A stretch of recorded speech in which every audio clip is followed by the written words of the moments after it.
И всем доброго времени суток. Вчера мы посмотрели, что может топ-пачка флоры, то есть с артефактом, даже с пробудами, там чуть-чуть зацепили. Единственное, что я не выкручивал на максимум шмот, то есть у нас здесь нету закалки, нету стихийного усиления именно на огонь. Ну, потому что у нас тут не такой большой выбор шмоток, даже учитывая, что я там десятки тысяч хлеба спустил на фарм шмоток, но все равно две прям хороших найти достаточно сложно, нужных. Поэтому не выкручиваю на максимум шмот, но мы здесь не для того, чтобы увидеть максимальный урон самой дикости, а для того, чтобы понять, что они могут и какая разница между, допустим, разными артефактами, либо разным составом. Итак, чтобы не пересматривать, да, прошлое видео, а вспомнить, что у нас тут было, вот такие статы, такие таланты, естественно, да. И артефакт вместо флоры, эксклюзивный, веер. Кто не знает, он тут увеличивает дополнительный урон, в зависимости от того, как далеко стоит тот, на котором он одет. Хороший артефакт, если нет эксклюзивных. Адольфус у нас вот в таком виде, Эрич в таком, Каспар в таком и Фелисити в таком. Ну и на всякий случай, конечно же, покажу, что тайминги вот такие. Давайте посмотрим, что она может без эксклюзивного. Но заранее скажу, что 700 миллионов она набивает. Ну так, чтобы зафиксировать, так сказать. Я, конечно же, весь бой показывать не буду. Смысла нету, ротацию мы знаем, как они бьют. То есть тут смотреть, в принципе, нет. Что единственное, что я флору подальше поставил. Ну, чтобы вот этот веер, я не знаю, работает на воронке, нет вот эти вот клетки, то, что она далеко стоит. Насколько я помню, вроде как на воронке они все считаются, как его, их нахождение считается впритык к нему. То есть расстояния между ними вроде как нету при расчетах урона, там, вот этих эффектов.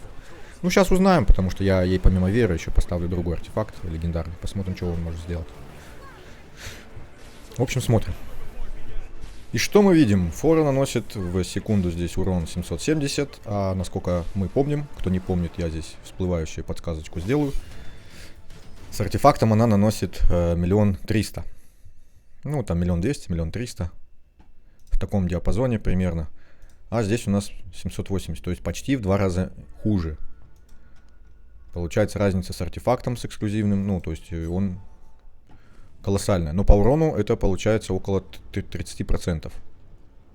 Если был 1 040 000, то сейчас, допустим, около 700. Ну, тут же как урон сильно зависит от бросков кубиков, а кубики бросаются рандомно. Соответственно, тут много от рандома зависит. И есть смысл, если играем дикостью, то есть выкручивать быстрые бои, пока не набьем максимальный результат. Учитывая, что в обнове у нас фиксируется каждый результат боя. Не надо сохранять всего одна попытка, как у нас, да, одна попытка сохранить результат. В обнове же у нас сохраняется каждый результат боя, учитывается, поэтому надо тратить все эти быстрые бои и фиксировать лучший результат.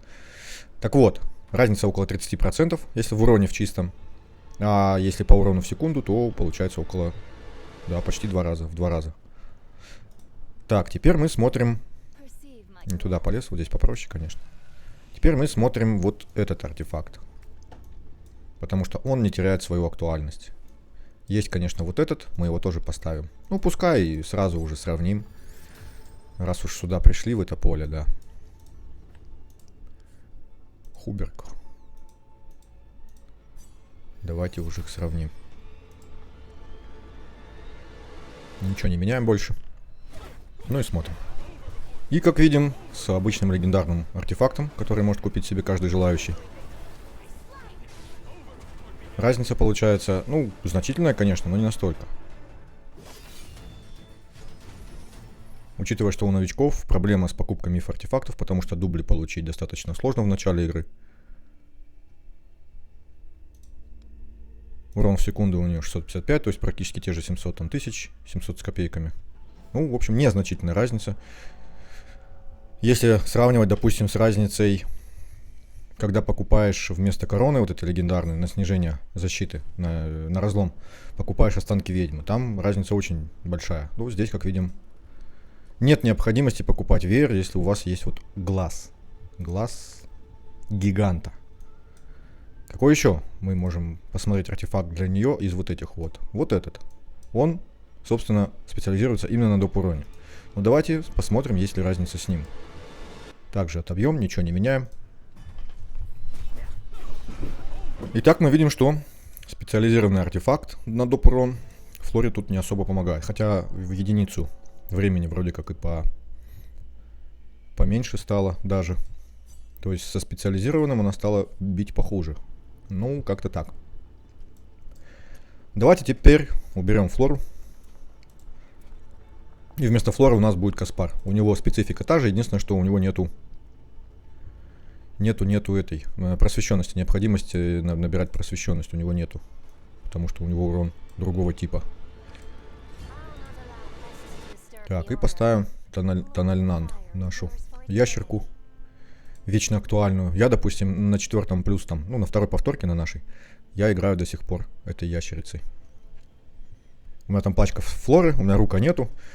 Флора с артефактом. И у меня до сих пор Фелисити, Тональнан, флора. Так, что я хотел? Я хотел все то же самое.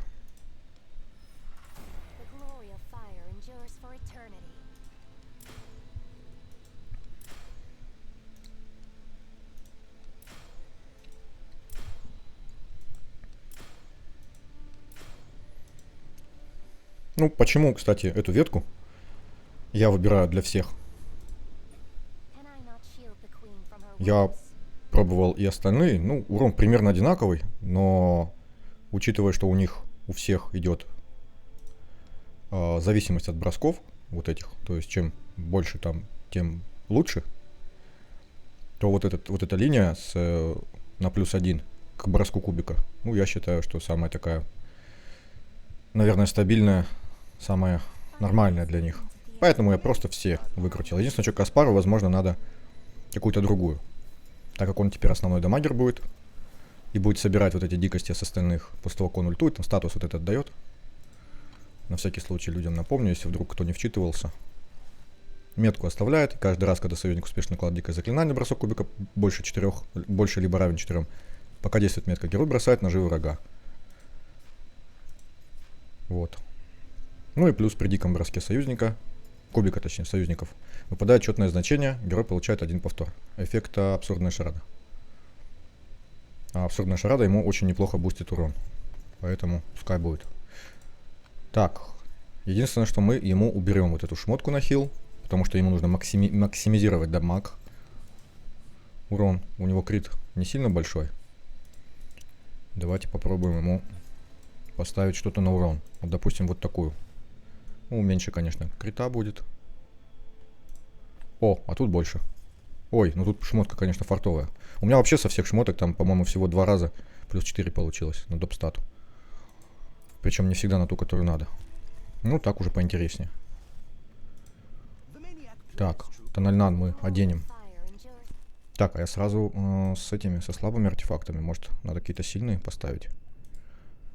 А какой есть сильнее? А, вот этот. Ну, мало у кого будет сразу раз, там 2, если взять 3, 4, причем это только дикость вот. Раз и вот 2 специфических дикости артефакта. Ну, у кого такое будет? Ну, какой-то более-менее средний вариант вот так получится с кольцом. Кольцом, допустим, может кто-то купит еще. Тем более, если речь не про ветеранские аккаунты. Ну, посмотрим сейчас. Давайте посмотрим так. Итак. Что у нас тут есть?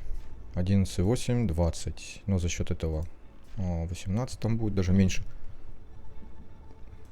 Ну, Каспар, понятно, первый. Сколько он там? По-моему, вот так вот ставят. Ну, после него тогда вот она. Учитывая, что она будет критовать постоянно. Может быть, ей есть смысл на авто. Давайте на авто оставим. Потом пускай она. 12-20. И 11-8, 20. Ну, также 17. Сколько там? 17, 73. 17, 73. Этот на авто. Ну, наверное. А, очередность же надо. 11,9. Ну, у нее там скорость будет, поэтому да. Давайте тоже все-таки ее ограничим, чтобы она из цикла не выбивалась. Я сравнивал на авто ее и без авто. То есть она же шустро ультует. И есть ли смысл, чтобы она разлом почаще ложила, но выбивалась из общего цикла ротации вот этой. Ну, как-то у меня получалось хуже, когда ее на авто ставишь, без ограничений вот этих. Когда она попадает в нужный цикл, в нужный ритм, то лучше получается. Поэтому 11,8,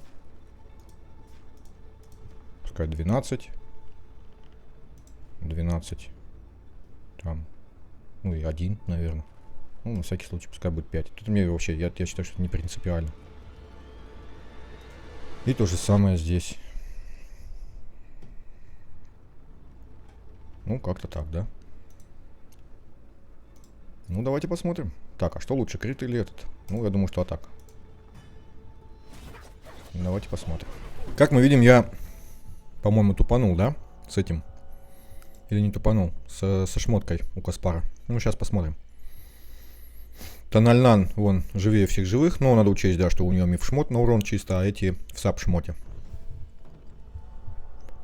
Вполне возможно, что есть смысл его шмот повесить ей, а ее ему.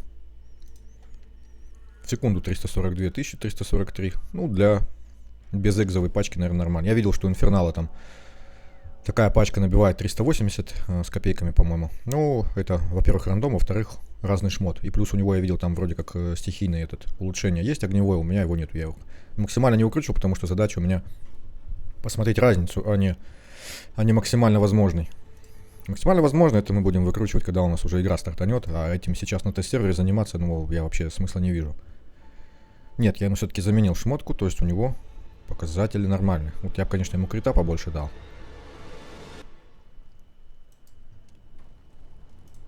Тональнан нехило так наваливает.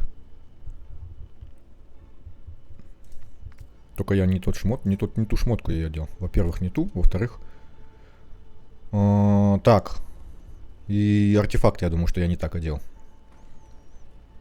Я думаю, сделаю чуть-чуть иначе.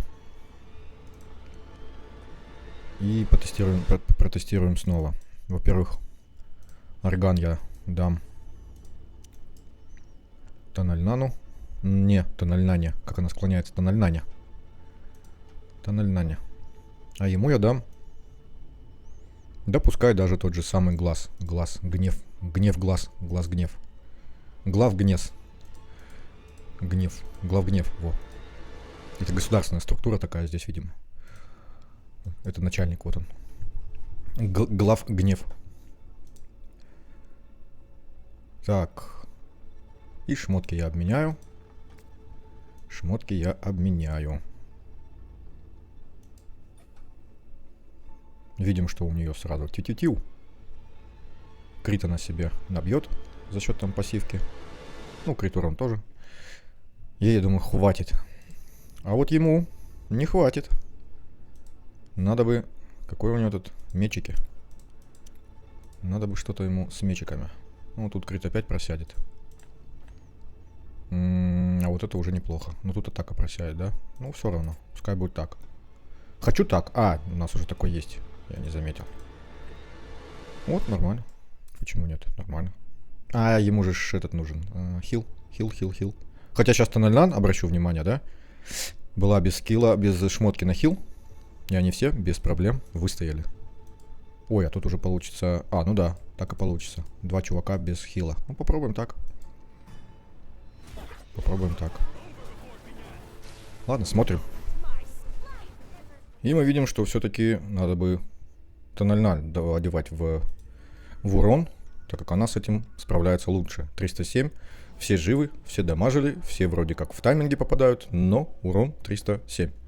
Разница большая. Разница большая. Поэтому мы все-таки возвращаем Тональнан в урон.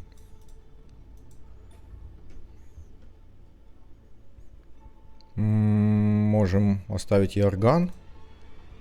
Но, наверное, все-таки орган я поставлю Эричу. Потому что что-то он с уроном совсем плохо справляется. Пускай он. Так, а что у него такой слабенький? А, я же ему атаку задрал, чтобы он больше бафов давал. Ладно. Пускай как есть, так есть. Крит урон. Так может тогда ему и... вот это вот сделать. Пускай уж тогда будет атака максимальная. Раз уж на то пошло. Ну вот, почти ничего не изменилось, зато атаки чуть побольше. Пускай так будет. Так, глаз мы смотрели. Давайте еще посмотрим вот этот заодно. И еще раз протестируем. Так, а что-то я хотел по таймингам поменять. Хотя нет, вроде все нормально, все работает. Все шикарно. Давайте еще раз прогоним.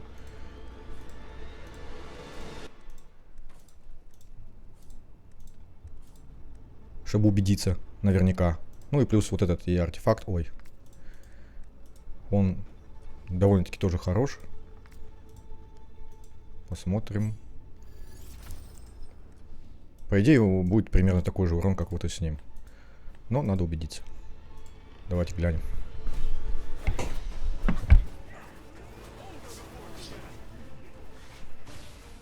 Ну и мы видим, что мы видим. Мы видим, что мы видим. Мы видим, что 344 тысячи, 127 тысяч. Неплохие показатели. Но итоговый урон всего 333 миллиона. Не то чтобы супер, не то чтобы отстой. Прожили они все 10 минут. Вроде бы показатели высокие, хотя атака небольшая. Шмотки нормальные. Так. Вот единственное, что ему может быть, ему надо все-таки больше крита. Это я не буду менять. Давайте мы ему выкрутим больше крита.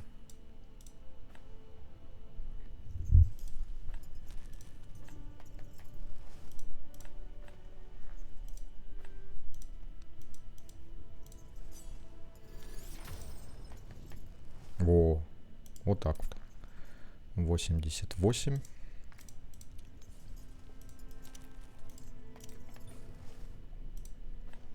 Ага, лучше нет. Ладно.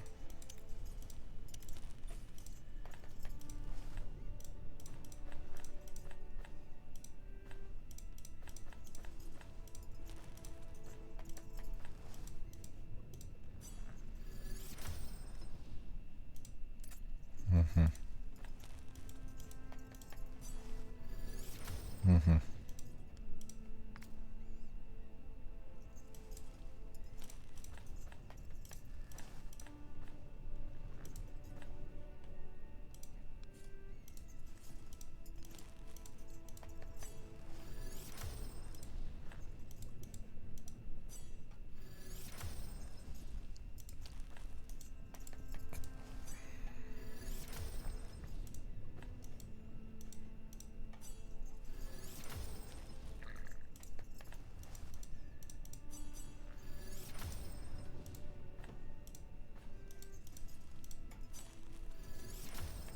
В общем, оставляем так.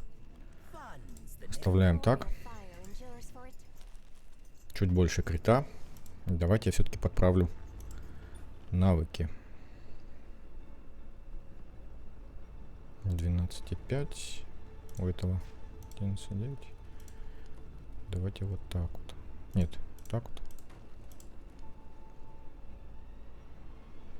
Вот так вот. И смотрим. Ну и видим наконец-таки, что я все-таки нащупал в итоге, да, правильные статы. Урон Каспара он вырос значительно. У Тональнана примерно тот же. То есть, значит, в Каспаре было дело, ему крита побольше сделал, ближе к сотне. И крит урон остался такой же практически, сколько и был до этого. Но криты стали, да, почти стопроцентные. Ну, логично было предположить, да, что урон станет лучше. Но тут дело как бы не в том, что пачка изменилась, или там какие-то тайминги повлияли, но шмот, я думаю, сыграл свою роль, да. Ну и плюс, что я там по секундам изменил. Может, я опять же не смотрел весь бой, может, они где-то сбивались. Так, а теперь важное еще дело. Давайте проверим. Здесь вот 12,5, 17,73. Что если поставить авто? Она довольно-таки быстро набирает ульту. Может быть, это будет выгоднее. Давайте глянем. И мы видим, что урон Каспара вырос. Урон Тональнана немножечко вырос. Но общий урон достаточно серьезно вырос, потому что сколько там, 30 миллионов, если возьмем, это практически 10%. Ну, чуть поменьше. Ну, это значительно. Соответственно, сделаем вывод, что Felicity мы ставим без таймингов. Я не знаю, может быть, именно в этом бое там какой-то рандом зарешал, что у них шарики хорошо, кубики точнее, выпадали лучше всего.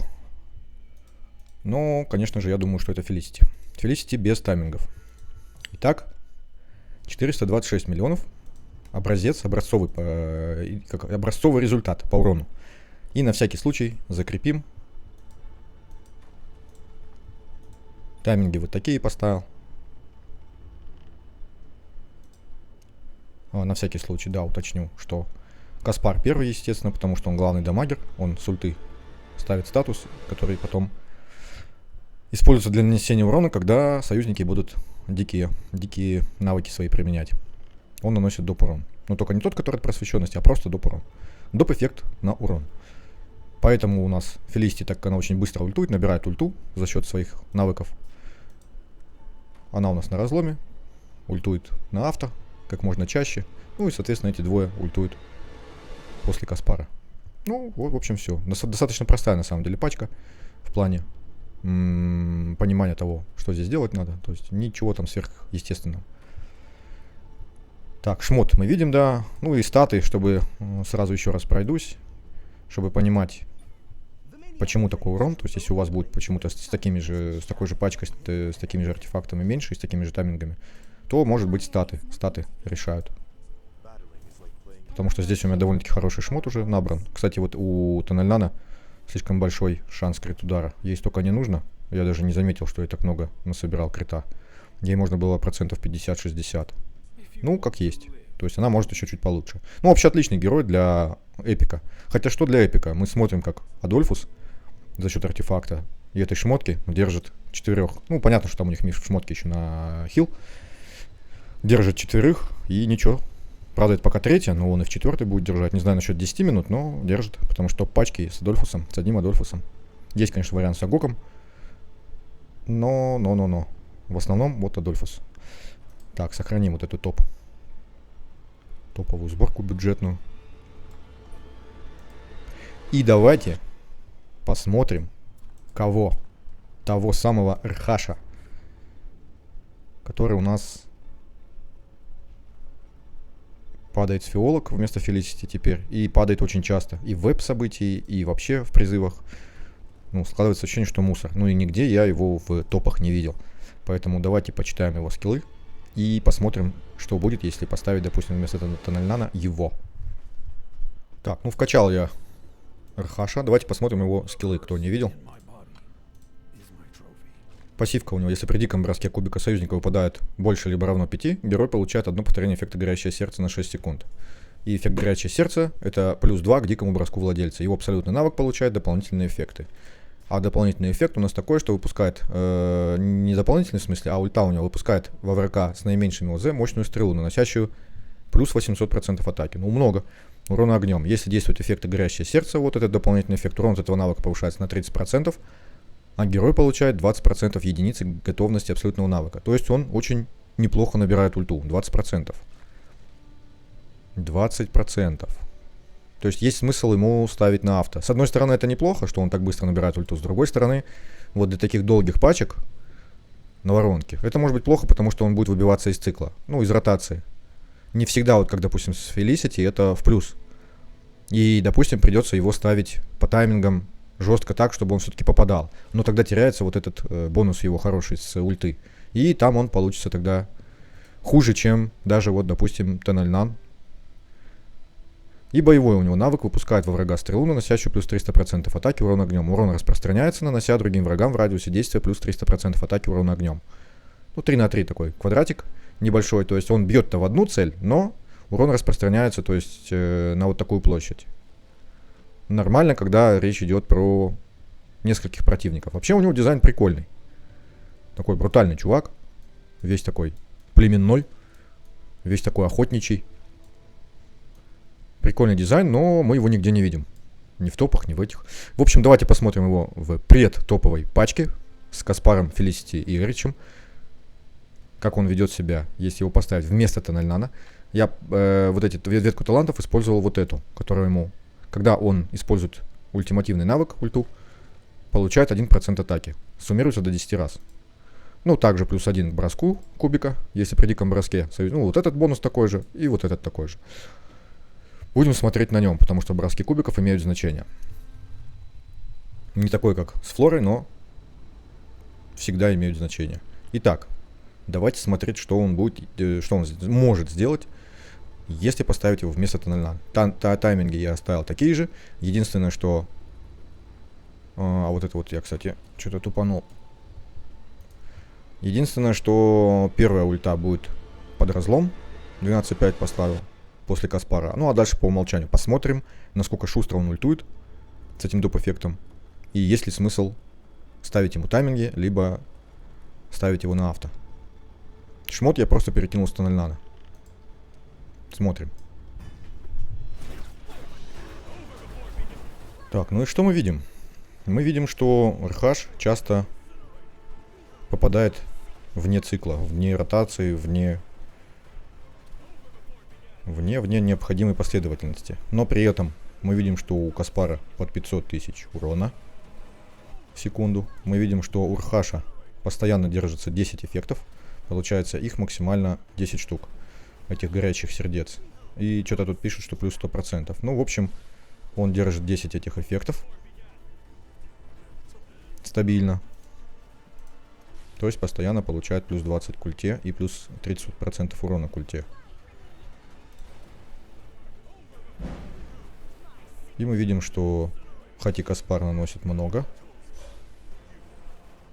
но РХ наносит меньше Тональнана. И общий урон в итоге примерно такой же. То есть что РХ, что Тональнан примерно одно и то же. Но опять же, учитывайте, что есть погрешность в плане выпадения этих кубиков. То есть в том бою они могли выпасть как лучше, так и хуже. Поэтому давайте еще тогда проверим такой вариант, как... Ой, а вы посмотрите, что происходит. Видимо, дракончик Флоры бесится, что его не позвали. Не позвали на движуху. Ребята, вы что, офигели? Я тут постоянно с вами, я самый лучший. А как вы так меня кинули? Я тоже хочу тусить. Короче, дракоша, видать, молодой, поэтому у него очень много энергии. И вот как это выражается. Бесконечное движение. А он же не устанет, да? Интересный эффект.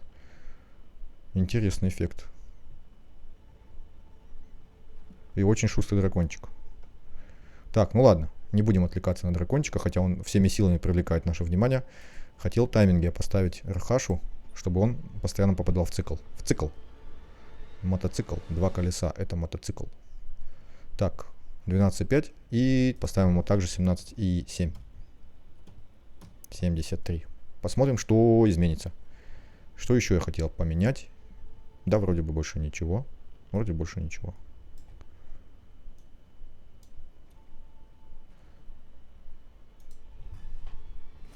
Не, вы видите, что происходит, да?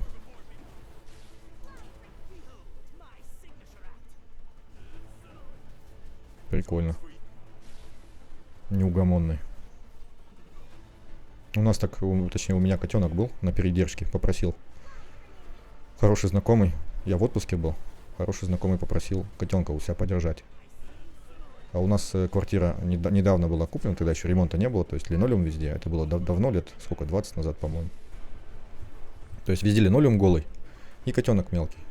О, успокоился дракоша. Ну и в общем этот котенок полдня спал, если не весь день. Периодически просыпался, понятно, но в основном спал.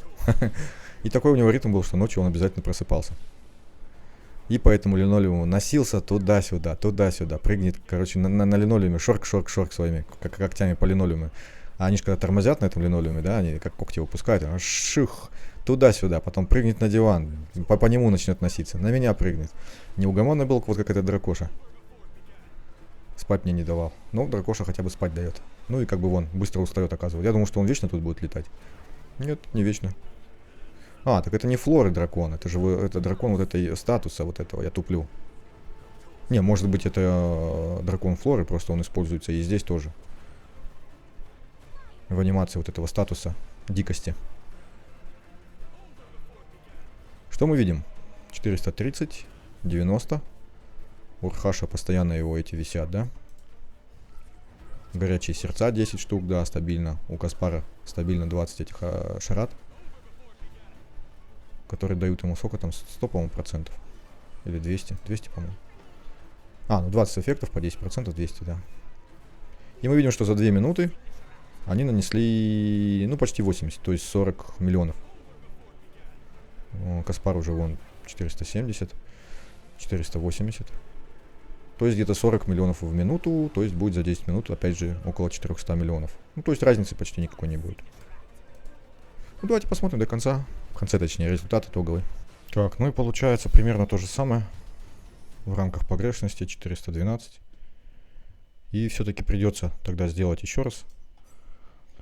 Вообще это тайминг, который я здесь выставляю, 1773. Это вот я смотрел с китайского сервера, с китайского видео, где урон был на 3 миллиарда 200 миллионов.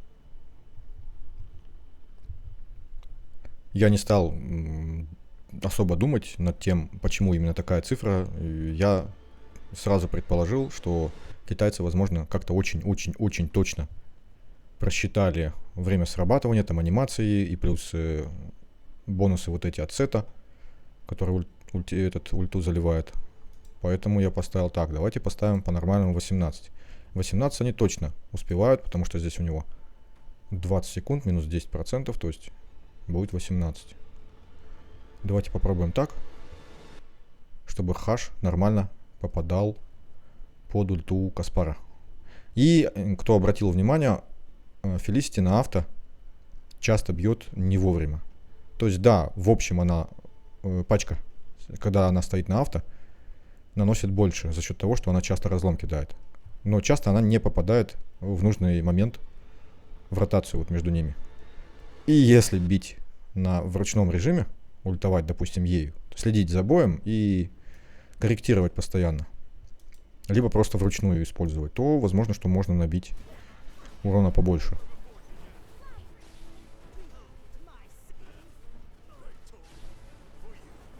Но я пытаться не буду, потому что я смысла не вижу. Ведь босса мы бьем каждый день. И каждый день вручную этим заниматься ради там, допустим, там 5% какого-нибудь прироста, ну лично я не готов. Если вы готовы, я завидую вашей упорности. Ну что можно сказать? Он не бесполезный, понятно, потому что уровень Тенальнан это, в принципе, хороший уровень. Единственное, что свитки на него, новичкам, у кого этих свитков немного, да, у кого они все на счету. Ой, какой смысл тратить на него, если он выдает уровень Тенальнан? Разве что, если вам прям кровь из носа нужен будет дальник дикарей. То есть у вас, допустим, нету там Фелисити, нету этого Эрича, нету Каспара. Но опять же, там же есть эпики. Рарки. Кстати, рарки это неплохие. Я уверен, что они дамажат, ну, не намного хуже. И легендарку вкачивать вот эту ради чего? Не знаю. То, что с боевого он там чуть-чуть площадь задевает, ну, смысла нету. Смысла нету. Поэтому не зря его нигде нету в топах. Потому что он не предлагает ничего, за что можно было бы на него обратить внимание. Если Эрич обязательно во всех пачках, которые на длительный урон рассчитаны, потому что он увеличивает броски всей команды.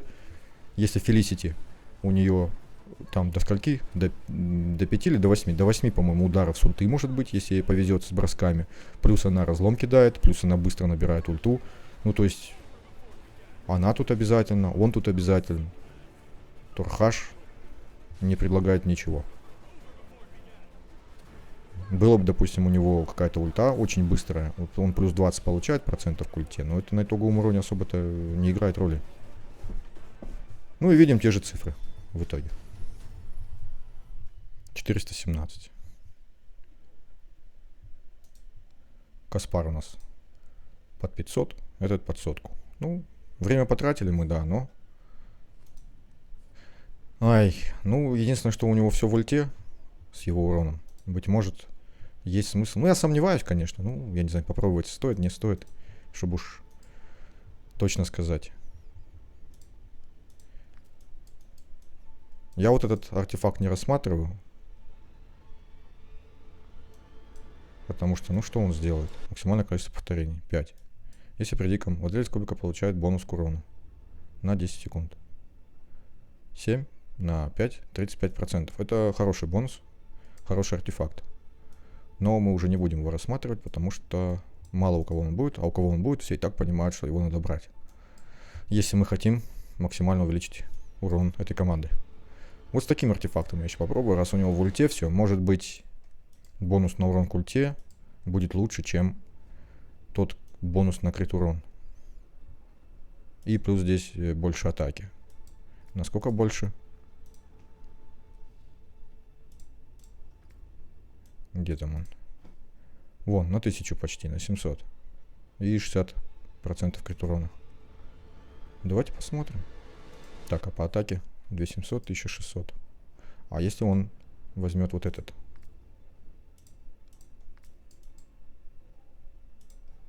Ага, разница небольшая. Но он как бы не в атаку одет. Давайте посмотрим. На всякий случай. Гулять, так сказать. И что мы видим? Мы видим, что в итоге урон тот же. Урон тот же. Правда, Каспар чуть даже больше набил, 505, но Хаша вот 94 тысячи. И итоговый получается примерно такой же. Если вы знаете, как его запустить, ну, то есть разыграть лучше, если у вас есть какая-то информация по, допустим, тому, если вы видели где-то в Китае или у каких-то блогеров пачки с ним, и там урон какой-то, ну, лучше, подскажите, будем разбираться. Пока что вот все, что я вижу, это то, что он не лучше Тональнана. Но это легендарка. Ну, разница, конечно, есть. У него боевой, который по площади бьет, и разница в том, что он дальник. Но он еще и легендарка. То есть, есть ли смысл, не знаю. У нас же с уроном по площади есть еще вот у него такой же скилл, тоже на 9, на площадь 3 на 3. Но у него здесь есть вот такой интересный бонус, что если оказывается задет только один враг, наносит ему урон еще один раз в размере 50%, то есть 450. А у Хаша получится, что он только 300 нанесет. Потому что он бьет, распространяется, да, по площади, но если там никого нет, соответственно, он просто нанесет 300. Поэтому, так, 800% и там сколько, 30% урона, и плюс ульта быстрее. А у него отбрасывает материал 5 штук по 160. Это тоже 800. Если при диком броске выпадет больше 5, дополнительно 200. Всем врагам в радиусе действия. Ну, то есть Эрич лучше. И плюс он еще и команду бустит. Ну, поэтому Хаши и нету нигде. Я же говорю, он не может предложить что-то, что могло бы нас заинтересовать. Прикольный вроде дизайн его такой. Брутальный черт. Ну, как прикольный. Он, в принципе, похож по стилю на вот Эрича. Но. Зачем он мне нужен, да, если есть Тональнан, допустим, который дешевле прокачать, а урон даже и выше бывает. Как-то так. В общем, давайте я посмотрю супербюджетную пачку, допустим, с одним Каспаром и вообще без легендарок. Ну вот вообще.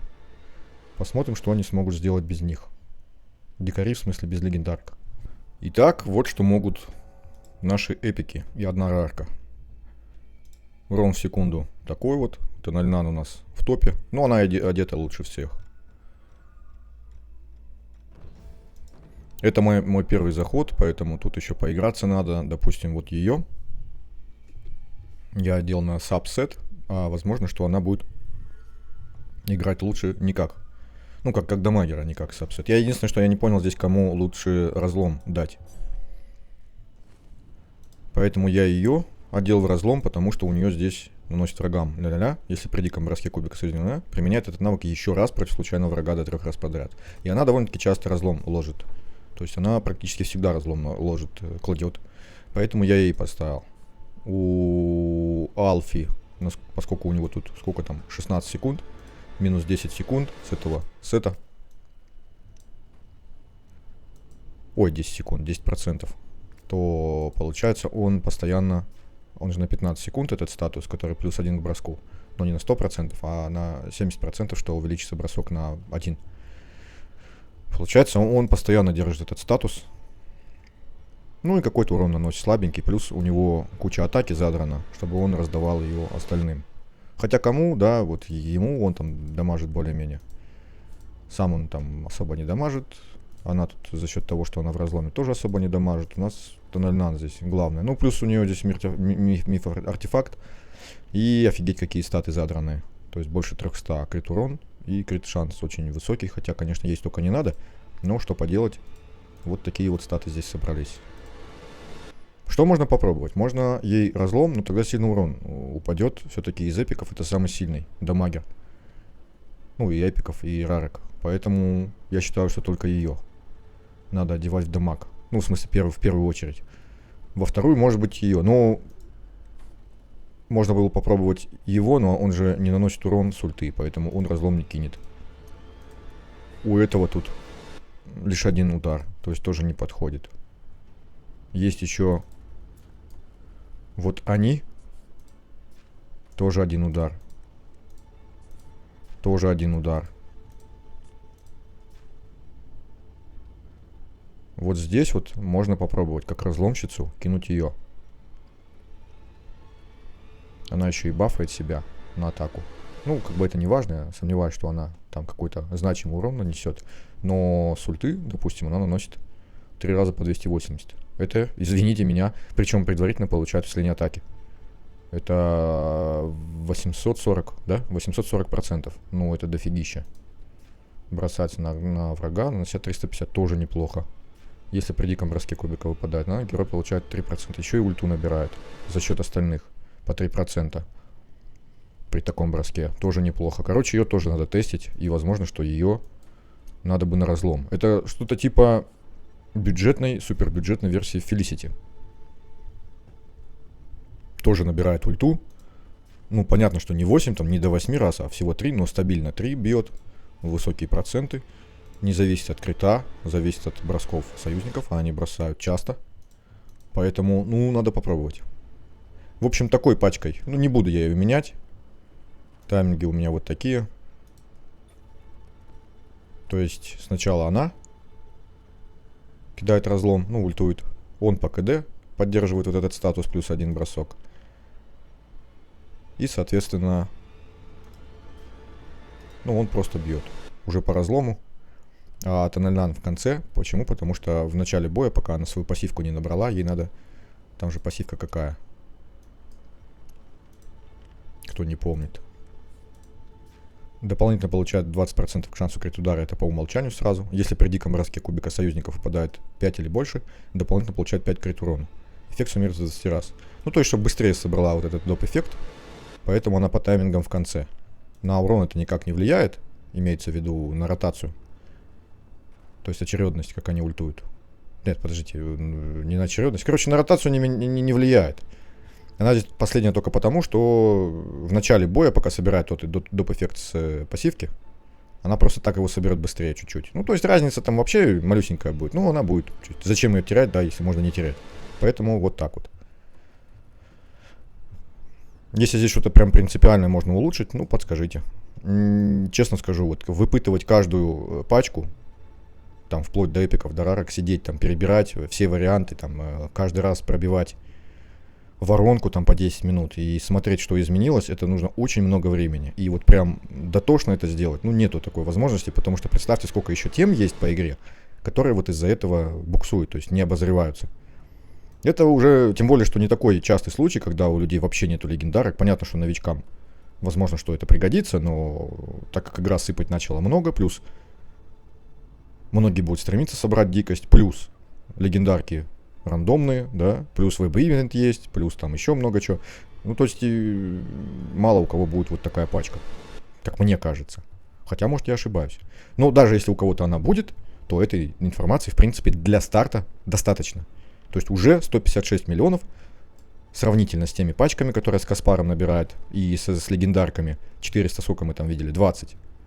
А тут в 2, ну почти в 3 раза меньше. Понятно, что существенно, но, извините, это все-таки супер-супер бюджетный вариант. В общем, пока что вот с ними достаточно, а вот ее давайте еще проверим. И давайте посмотрим на супербюджетную пачку, без одной легендарки, без каких-то этих, но, конечно, да, с мифическими артефактами. И уже в хорошем шмоте, не максимальном, но в хорошем. Так. В первую очередь, что я хочу сказать. Тайминги у меня вот такие. Почему такие? Потому что он ультует очень часто изначально. У него тут 16, плюс там со шмота вот этот набор ульты. То есть по КД. Он постоянно поддерживает вот этот эффект свой с ульты. А она на разломе. И она с пассивки набирает ульту, поэтому ей тоже я КД не ставил. Им я поставил такой вот, потому что первый раз она ультует, чтобы они ультовали после нее. Первый раз вот 13 им поставил. А дальше у них по КД 18. Будут они попадать сюда или нет, это уже не важно, потому что она в общем, если поставить на авто, будет больше пользы приносить, чем если ее ограничить таймингами. Ну и Адоль, соответственно, также остается без таймингов. Что по шмоту и по скиллам? Я же скиллы не показывал, а так как у нас дикость переработали, то есть они отличаются от той версии, которая у нас. И поэтому скиллы надо пройтись по скиллам. Вот у нашей Теи интересные скиллы. Если при диком, пассивка, если при диком броске кубика союзников впадает 4 или больше, герой получает 3% готовности абсолютного навыка. Ну вы понимаете. И тут ограничений в получении этого эффекта по времени нету. То есть она с каждого вот этого вот броска кубиков, если он 4 либо больше, будет получать 3%. Это отлично, учитывая, сколько у нас еще диких союзников. То есть 3. Боевой у нее бросается на врага, нанося 350% атаки урона огнем. Вообще она, я думаю, что и урон неплохо может наносить, учитывая вот эти проценты, высокие довольно-таки. С ульты у нее вообще 280% атаки трижды. То есть 840% атаки. И плюс еще и она перед тем, как ультовать, себе дает баф. Ну, вообще прикольная рарка, очень даже. Так как она бьет 3 раза, я ее на разлом поставил. На разлом стоит она, вместо Фелисити, как у нас в топ-пачке. Ну, крит тут, короче, на урон выкручено, с точностью и на разлом. И этот сет, который повышает, точнее, урон стихийный у пачки. Дальше. Алфи, я не помню, показывал, нет, но, наверное, все-таки стоит показать. Аура у него вот такая. Пассивка у него, если при диком броске, по-моему, показывал. Если при диком броске кубика союзников впадает 5 или больше, применяет эффект усиления атаки на 20%, длящийся 10 секунд. Выпускает врагов 3 огненных шара, каждый из которых наносит 200% урона. Ну, то есть 600% с боевого неплохо, очень неплохо. Создает в выбранной области волшебный круг, действующий 15 секунд. Значение всех диких бросков кубика, сделанных в нем с вероятностью 70%, может увеличиться на 1. Ну, для дикой механики это хорошее свойство. Так, Тональнан, я, по-моему, даже ее не показывал. Ну, тут ничего не поменялось. Тоже пассивка такая. Я имею в виду, что не поменялась суть. Доп крит шанса с пассивки сразу же. И набор вот с союзников, дикости союзников набирает по 5% крит урона. И до 20 раз, то есть плюс 100% крит урона. Поэтому она, в принципе, всегда, ну, до сих пор актуальна. Очень хороший эпик в плане урона. Атакует двойными клиентками, трижды нанося урон цели, 90% атаки. Чем больше разница в количестве усилений между героем и целью, тем выше урон от этого навыка. То есть, но только не указано, где предел и насколько увеличивается. Ну, больше и больше. Получает усиление атаки на 20% на 10 секунд, а потом наносит врагу 5 раз урон огнем. То есть, по-хорошему, лучше ее в разлом, но так как у нас пачка экономная, то есть лучше героев, которые лучше дамажат, нету, значит ее все-таки на дамаг, а разлом вот Тиа. Тут пускай 3 удара, но нам так выгоднее. И Фолли я не показывал. Если при диком броске кубика союзников выпадает 5 либо больше, дает один дополнительный огненный шар. При следующей простой атаке все накопленные огненные шары выпускаются, при этом каждый из них наносит такой же урон, что и одна простая атака. Боевой. В течение 7 секунд после использования навыка простая атака героя выпускает 2 сферы. То есть боевого она не урон наносит, а, можно сказать, бафает себя. То есть статус у нее появляется такой, что в течение 7 секунд простая атака выпускает 2 вот этих сферы. Наносит урон врагам 420% атаки. Если при диком броске кубика союзников попадает 4 либо больше, применяет этот навык еще раз против случайного врага до 3 раз подряд. То есть может... Сколько? 4 раза? Применяет против случайного врага до 3 раз подряд. Ну, до 3, значит, раз подряд. Значит, 3 может. То есть 1200, там, 1260% нанести в общем урон. Неплохо. И аура у нее усиливает крит урон во всех сражениях. То есть хорошая аура. Если, ну, получше нету, то... Всем таланты я выкручивал вот эту ветку, в том числе и Теи. Фоли у нас, оказывается, неплохо дамажит, если ее в дамагера поставить. Что еще? Ну, тут аура на выбор. Одна только. Поэтому давайте посмотрим. Я был удивлен.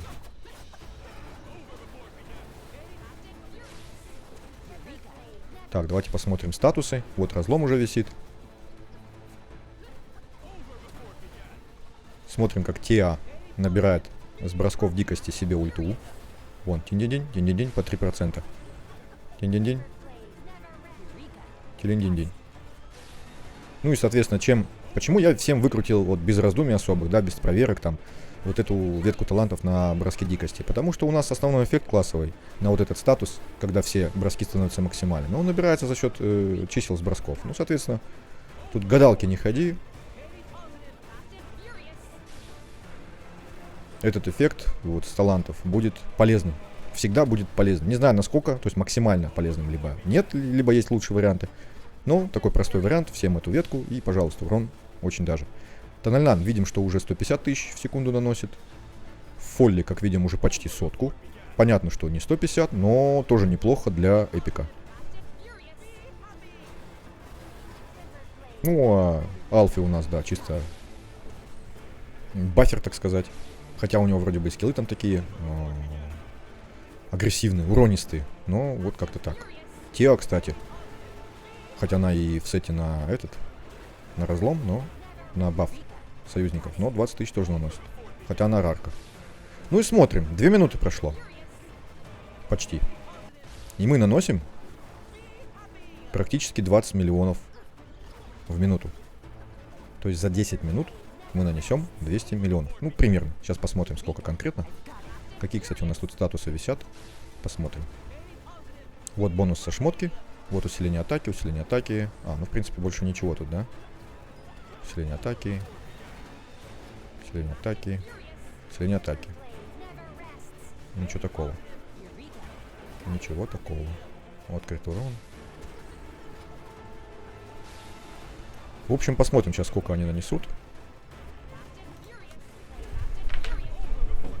И смотрим, что происходит ближе к концу боя.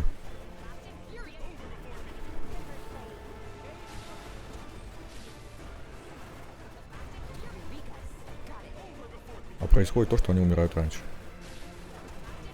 Не доживают. Ну, не принципиально, но чуть-чуть не доживают.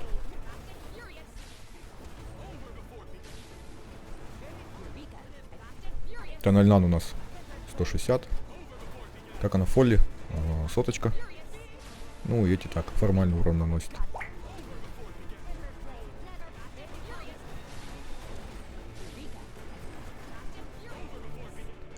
И вот такой итоговый урон. 200 не получилось, как я думал. Но как-то вот тоже неплохо. 185 для такой пачки, почему бы и нет. Единственное, еще артефакты. Артефакты, да, мифические. Нужны. Как минимум нужен один мифический для того, чтобы они столько жили. Это вот Адольфусу на щиты. Его надо брать в первую очередь. Потому что урона мы можем наносить меньше в секунду, да. Ну, подождите, что значит в первую очередь? В первую очередь после вот этого, конечно же. Этот артефакт мы берем. Кто не знает. Опять же, кто не знает. А то и мало ли вот ляпнул что-то. Те, кто понимает, да, что после него, те понимают. А кто не понимает, тот подумает, ну, наверное, это первый возьму. Не-не-не-не. Конечно же, первый вот этот вот. И 185 миллионов. Ну, я считаю, хороший результат для такой пачки. Его, конечно же, можно еще подправить. Может, как-то улучшить можно. Ну, я не стану этим заниматься. Мне вот понравилось, да, вот Тио прикольно. По крайней мере, когда у вас маленький выбор по героям, то она неплохо вон заходит. Я просто думаю, чем можно улучшить. Вот Фолли. У нее тут замес в скиллах на атаке, на простые. И вот надо что-то с этим сделать, я думаю. Что-то с этим, мне кажется, можно сделать. Ну, если знаете, подскажите. Если точно знаете, то есть не предполагайте просто. Хотя, может, и если предполагаете, тоже подсказывайте. Может, какая-то идея. Я почему? И из-за этого я попробовал ей вот подкову. Потому что у подковы, кто не знает, есть шанс получить плюс 50 к скорости атаки на 10 секунд. То есть это ей, я думаю, что может помогать эти ее сферы выпускать побыстрее, побольше. Ну, как-то так вот с дикостью все, я думаю, все. Еще, может быть, посмотрим, когда актуализируем, когда у нас стихии все прокачаются, мы получим плюс 50 к атаке. А так пока что, думаю, хватит. И так мы уже слишком много внимания уделили дикости, которая, в принципе, мало людей интересует. Вот это, когда ты качаем, плюс 50 к атаке, тогда можно будет еще обновить. Ну, одну пачку, не все снова тестить, а одну. Всем спасибо за просмотр, всем удачи, всем пока. Я не удержался, еще напоследок попробовал вот такую вот пачку. 300 миллионов почти, не намного больше. Я, если честно, ожидал чуть побольше с Каспаром. Но все-таки я думаю, что Эрич очень большую роль играет со своими плюс 2 к броскам. Но все равно вполне неплохо для бюджетной, то есть одна легендарка. И уже 300 миллионов. То есть если Флора 700 делает, так там 4 легендарки Флора, эксклюзивка, и 3 легендарки, то эти вот так вот. Ну нормально, нормально на самом деле. Можно еще, конечно, с Эричем, вместо вот, допустим, его. Ну ладно, уже хватит уже мусолить. Понятно, что с Эричем там получше будет, там еще с Фелисити еще лучше, ну и так далее. Короче, ладно, хватит. На сегодня, вообще точнее, хватит этой дикости. Надо уже других посмотреть, тех же неустрашимых. Еще раз всем спасибо и всем удачи и всем пока.